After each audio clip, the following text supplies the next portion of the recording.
Hi everyone, and welcome to this week's Tuesday Talks with Darlene. Now, today I'm actually going to talk about tapping into intuition to guide your business decisions. If you've been following me for a while, you know I love intuition. It is just absolutely beautiful. It is a part of me so much now that I don't even have to think about it. Now, let's grab your cup, have a hot chocolate or a juice or whatever you like, and let's dive in. Now let's look at the power of intuition in business. What is intuition? Intuition is that beautiful, quiet voice that is inside of you. It is knowing. It is, it's, you may have been, driving down a street or something and decided that you needed to turn off somewhere else. That's your intuition. It is that beautiful, quiet, knowing voice. It doesn't yell or wave its arms like logic can do. When you think about your left and right brains, the logic can be in there, like screaming at you, that kind of stuff. Your intuition, it's a gentle nudge, a feeling, or even a sudden insight. You may be working, like in your business, you may be working on your business, and suddenly this insight just comes in. And so that is your intuition. You might even think about it as an inner GPS or your compass. It is keeping you on your path, and it is absolutely divine. Now, I really think intuition is such a valuable tool because in business, uncertainty is part of having a business. We don't know what's going to go on. We can control certain things, and of course, we want to, like what programs we want to have, what what direction we want to go in, etc. The rest of it is we just don't know because the market can shift. When you think about when you first started your business, how did your market compare to now? There's different trends. Some trends come and go, others actually evolve, like AI. It is here. It is here to stay. That is not one trend that's going away. And it's something that we need to, just embrace in a way that's right for us. Or sometimes you're just stuck deciding between two amazing ideas. You've had these two ideas downloaded, your intuition's come in, you're not sure which one's the right one.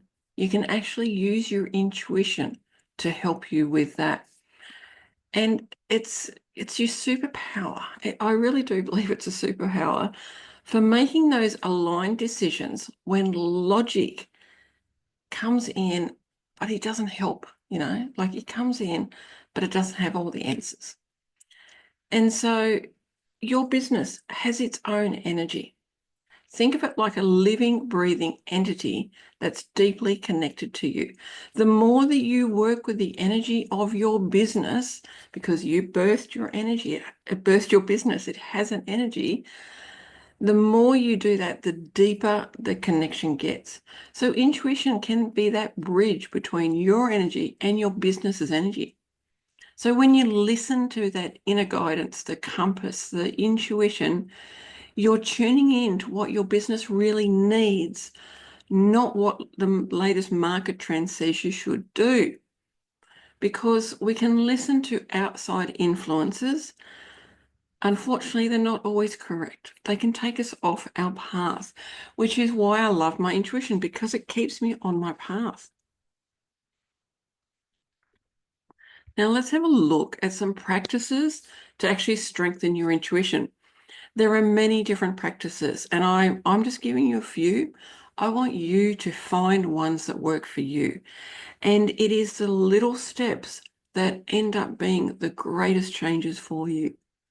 So journaling, you don't have to journal every day. You can just journal when you want to.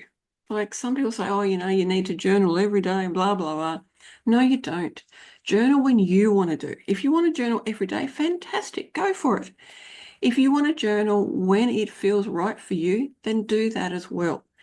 If journaling's not your thing, fantastic. Don't do it because you don't have to do what other people say. It is your business. It is your life. You run it your way. So with journaling, you can grab a pen and notebook and maybe even set a timer for 10 minutes and then ask yourself, you can ask yourself a couple of things. How can I be of service today? What does my business need from me today? Or even what decision feels most aligned? And then just write. Don't think about it. Don't allow that logic to come in. Just write. Let the words flow because your intuition comes through when you're not trying to force it. When you're just writing or meditating or whatever it is, when you're just doing, you're right in that moment, that's when your intuition really comes through the strongest. And the more that you work with it, it will come through stronger at any time. My intuition it's always there, except when I'm asleep, of course. It's always there. And that's because I worked so much with it. Now, the other thing I like to talk about is mindfulness or stillness, and it's about being present. So have a think about when you're in the shower on your walk. You notice that's when your best ideas come through, or maybe they do. For me, I love a shower or a walk because I'm in the moment, and so ideas come through. The reason is because your mind is finally quiet. You're concentrating, you're in the present moment. So just try incorporating 5 minutes of stillness in your day. It can be anything as simple as closing your eyes, breathing deeply, and asking your intuition for guidance. And trust me, those answers you're seeking will start to bubble up. And with the breathing, I like to start off with box breathing. For me to really get into the moment, it's box breathing. So you breathe in for 4, hold for 4, breathe out for 4, and hold for 4. And it becomes a box. And you just do that until you're really beautifully relaxed. And it's also about listening to subtle signals. The intuition will give you signals. The universe will give you signals. Everything will give you signals. So intuition doesn't always shout, it does whisper. Now, maybe it's a sense of unease about you may want to work with someone else in a partnership, business partnership. Or it could even be a spark of excitement when brainstorming a new offer. Pay attention to those feelings because you may have unease about that potential partnership. Pay attention because they're trying to tell you something. And over time, you'll learn to recognize these signals more easily. That's one word that I have trouble saying. One thing that I've loved to have done over the time is actually have a notebook and write down those signals, because then it gives me an idea. And if I'm confused, I can go back to that notebook and I can go, okay, what did this signal mean for me in the past? Same thing, like if a bird sings and it's the only bird around and you're the only person around, take notice. Write down what the bird is and then what your information is. You can go on to Google and do that. Write down your own information though, because you'll get information. So write down your own things. And it's also about trusting intuitive nudges. You will get it. And so this is the big one. Trust can be really difficult because we're taught to seek answers outside of ourselves. We're constantly taught that, parents, teachers, bosses, etc. Yet when we come into our own intuition, we have our own answers in there. And learning to trust that is a big one. It's tempting to second guess yourself so much, especially when your intuition doesn't align with the conventional wisdom or the wisdom of, say you've got a coach, you've got your intuition coming through and the coach is saying something else. Learn to trust your intuition. Coaches are fallible. Everyone's fallible. Only you know your business inside out. Even me coming on here and doing this, I'm just giving you some ideas. I keep saying follow your own advice. That is what I'm so passionate about. So remember, intuition doesn't follow the trends that are out there. It follows your truth. So give yourself permission to act on those nudges, even if they don't make sense to others, because who cares? And you don't need to tell anyone else. It is your intuition. It is your business. So how can you integrate intuition in your business? And you might be thinking, whoa, hang on. Well, number one, it can help you align with clients and maybe collaborations. So you could be on a call with a potential client. When you listen to your intuition, you will know if you're the right person for them or they are the right person for you. Because we can't work with everybody. It's not possible. And you don't want to because you will burn out so quickly. Tune in to how you're feeling when you're on that call or when you're talking to someone face to face. Tune in. Now, do you feel energized or does something feel off? When I'm with friends that are absolutely amazing, both of us walk away energized. Yet when I'm with friends who drain the crap out of me, it is not the right friendships. And I've walked away from quite a few of those because I want to be energized and I want my friend to be energized as well. I don't want any of us to be drained. It's not right. So your intuition is actually, think about it like a business's matchmaking system, a service, matchmaking service.